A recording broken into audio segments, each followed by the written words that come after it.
Colombier pour le Front National et le Rassemblement Bleu Marine.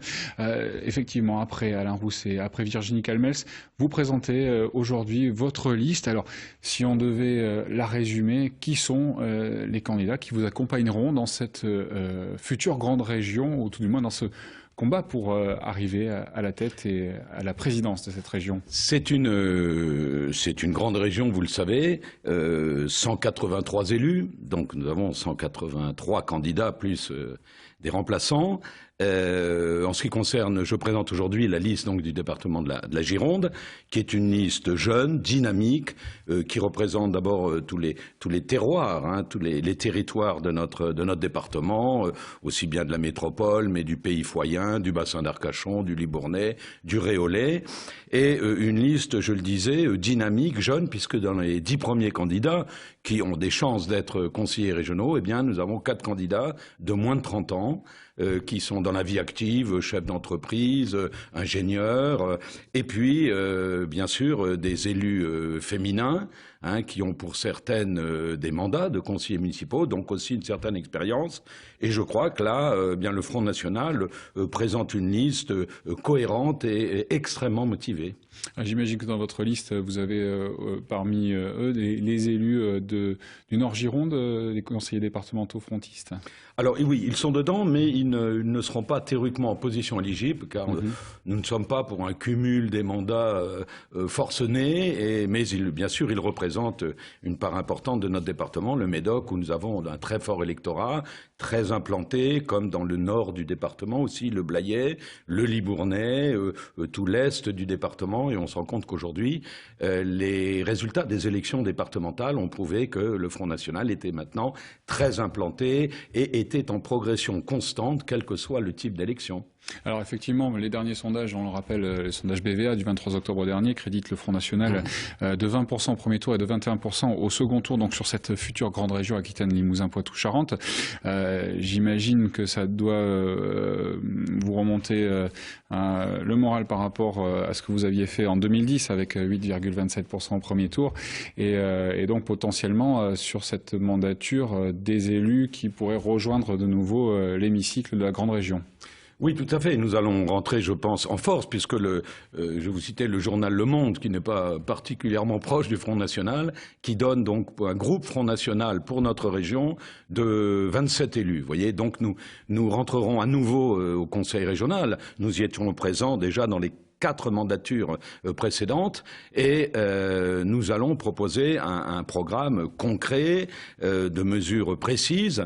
Et c'est vrai que nous serons un groupe de pression et de proposition.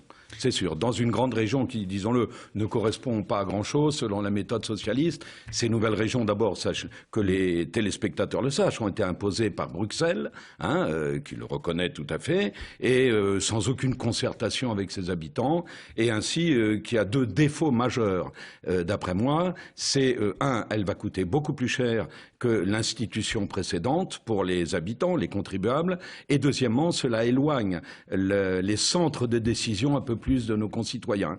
Voilà, c'est le pouvoir socialiste, il le fait en général dans la précipitation, il voulait, nous sommes pour une démocratie de proximité, c'est-à-dire la commune, le département, l'État, et pour l'UMPS, hein, réunis, eh bien c'est l'intercommunalité, les méga-régions, ce sont des euro-régions, et l'Europe. Voilà, ce sont 2 visions différentes qui, je pense, je le disais, éloignent ces institutions de nos concitoyens. Alors justement, si on doit regarder quand même cette nouvelle grande région, puisqu'elle sera telle qu'elle, hein, on ne pourra pas forcément la changer avant ces élections, quelles sont les propositions, vous le disiez, les propositions fortes que vous avez pour cette grande région, qui sera, je le rappelle, la plus grande région agricole de France, en superficie aussi.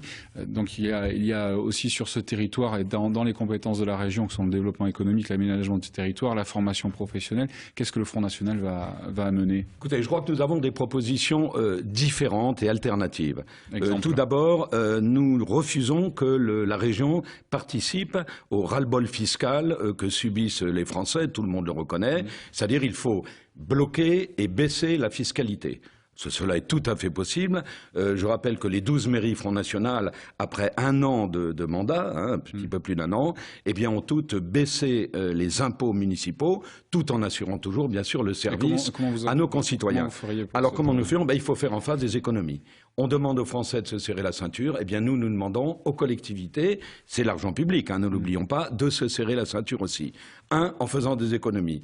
Déjà, c'est ce que propose aussi Virginie Calmels. Oui, elle propose, mais enfin, elle contrebalance avec des propositions extrêmement dispensieuses, si je puis dire. C'est déjà de réduire le train de vie du conseil régional. C'est symbolique, ce n'est pas démagogique, c'est symbolique, mais déjà, nous proposons que les élus acceptent de perdre 10% de leurs indemnités sur mois par mois et sur 6 ans, ça fait déjà une certaine somme. Et puis, moins d'agents aussi. Pardon. Alors oui, c'est vrai qu'on a additionné les 3 fonctions publiques territoriales. Il est évident que peu à peu, il faudra sans doute réduire aussi cette fonction territoriale qui est de qualité. Du reste, je le dis, j'en ai l'expérience. Mais c'est sûr que l'addition de tous ces moyens coûte extrêmement cher. C'est aussi d'arrêter la ligne relations internationales. Quand on sait que les régions subventionnent des dossiers dans des pays étrangers à l'autre bout du monde, ce n'est pas sérieux. Il faut que l'argent du conseil régional revienne à la région exclusivement. Et puis la formation professionnelle. Je m'en suis entretenu avec Alain Rousset, qui le reconnaît du reste. La formation professionnelle n'est pas en adéquation avec le besoin des entreprises. Or, ce sont les entreprises qui donnent l'emploi, qui sont pourvoyeuses d'emploi. Il faut absolument remettre cela, se mettre, pourquoi pas, dans une grande table ronde régionale avec les entreprises, les filières, et revoir cela. Pour les lycées et vous savez que c'est une compétence très importante, les lycées, et en même temps l'agriculture, dans ce cas-là, nous proposons qu'il y ait une préférence régionale.